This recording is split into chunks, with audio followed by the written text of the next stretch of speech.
श्रीकृष्ण म्हणतात, एकटे राहा पण कोणाकडूनही अपेक्षा करू नका.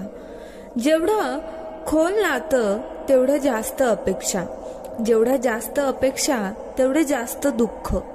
या जगामध्ये एकटे खुश राहा पण कोणाकडूनही अपेक्षा करू नका.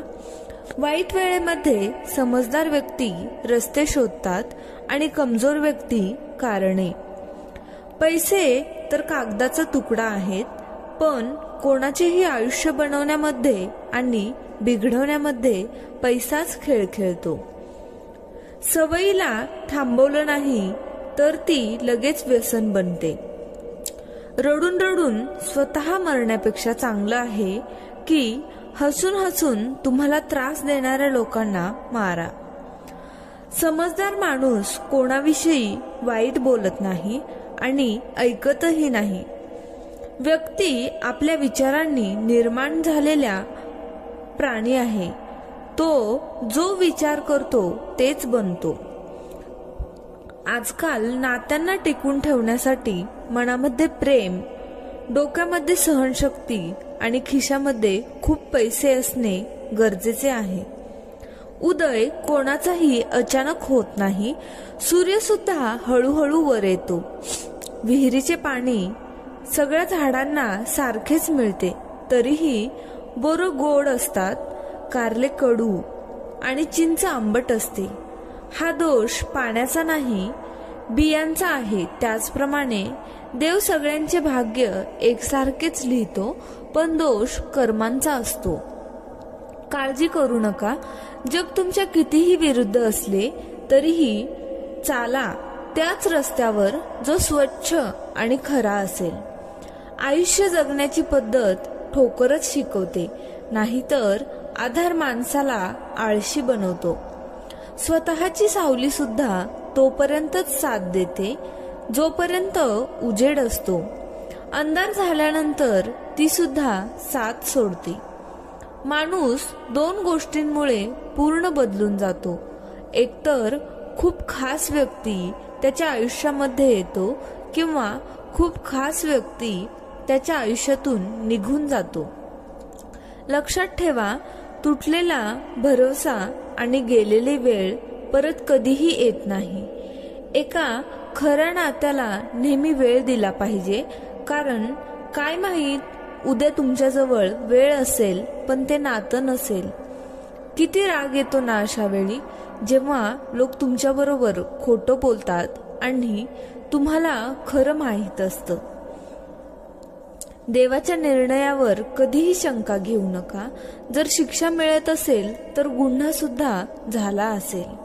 हवेमध्ये ऐकलेल्या गोष्टींवर कधीही विश्वास ठेवू नका. कानाने कच्चे असलेले लोक चांगले नाते आणि मित्र गमावून बसतात. चांगल्याने चांगलं म्हटलं मला, वाईटाने वाईट म्हटलं मला. ज्याची जेवढी बुद्धी होती तेवढंच ओळखलं त्याने मला. माणसाजवळ जेव्हा खूप पैसा येतो तेव्हा तो बहुरूपीय होतो. कोणीही दुश्मन नाही इथे, तरीही त्रासात आहे मी. आपली लोकच का देतात जखम, या गोष्टीने मी हैराण आहे. स्वतःला आनंदी ठेवा, ती सुद्धा एक जबाबदारी आहे. नेहमी तयारीतच राहिली पाहिजे, कारण ऋतू आणि माणूस कधी बदलेल याचा भरोसा नाही. कधीही तुमची ताकद आणि पैसा यावर भरोसा ठेवू नका, कारण गरिबी यायला वेळ लागत नाही. कोणाचे उपकार कितीही छोटे का असेना, पण ते विसरू नका. आणि तुम्ही केलेले उपकार कधीही मोठे असले तरी ते बोलून दाखवू नका. आम्ही मतलबी नाही, फक्त दूर झालो आहोत अशा लोकांपासून ज्यांना माझी कदर नाही. जेव्हा तुम्ही दुसऱ्यांबद्दल चांगले विचार करता तेव्हा ते चांगले विचार तुमच्या आयुष्यामध्ये येतात. हाच नियम आहे. चांगलं चांगलं म्हणून माहीत नाही किती वाईट करून जातात. बोलतात पुण्याच्या गोष्टी आणि पाप करत असतात. प्रत्येक जण विचारतो देवाला, तू माझ्याबरोबरच का वाईट वागतो?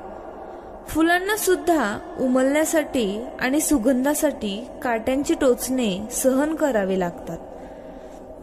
माणसाचे सगळ्यात मोठे शत्रू त्याचे स्वतःचे आपले लोक असतात, कारण ते वेळ बदलल्यानंतर परक्या लोकांसारखे पाठीवर नाही तर समोरूनच खंजीर खुपसतात. ज्याप्रमाणे कारल्याच्या रसामध्ये कितीही साखर मिसळली तरी ते गोड होत नाही, त्याचप्रमाणे वाईट माणसांबरोबर कितीही चांगलं वागलं तरीही ते वाईटच राहतात. बुडालेल्या काही वस्तूंना समुद्र त्याच्यामध्ये सामावून घेतो आणि काहींना किनाऱ्यावर सोडतो. त्याचप्रमाणे देव सुद्धा खऱ्या माणसाची साथ देतो आणि खोट्या लोकांना तो कधीही आपलं बनवत नाही. कितीही मोठे घर, हिरे, सोनं एकत्रित करा, पण आयुष्यामध्ये प्रेम नसेल तर सगळं माती समान आहे. भलेही जगामध्ये खूप वाईट गोष्टी असतील, पण देव त्यांच्याबरोबरच आहे ज्यांचं मन स्वच्छ आणि निर्मळ आहे. वेळ कशीही असली तरी प्रत्येकाची साथ द्या, कारण चांगली वेळ क्षणात निघून जाते आणि वाईट वेळ जायला वेळ लागतो.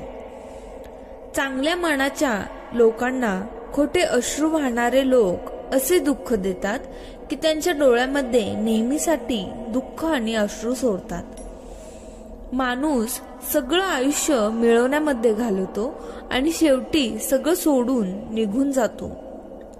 माणूस त्रासामध्ये आणखीन त्रास देतो, पण देव त्रासामध्ये नेहमी साथ देतो.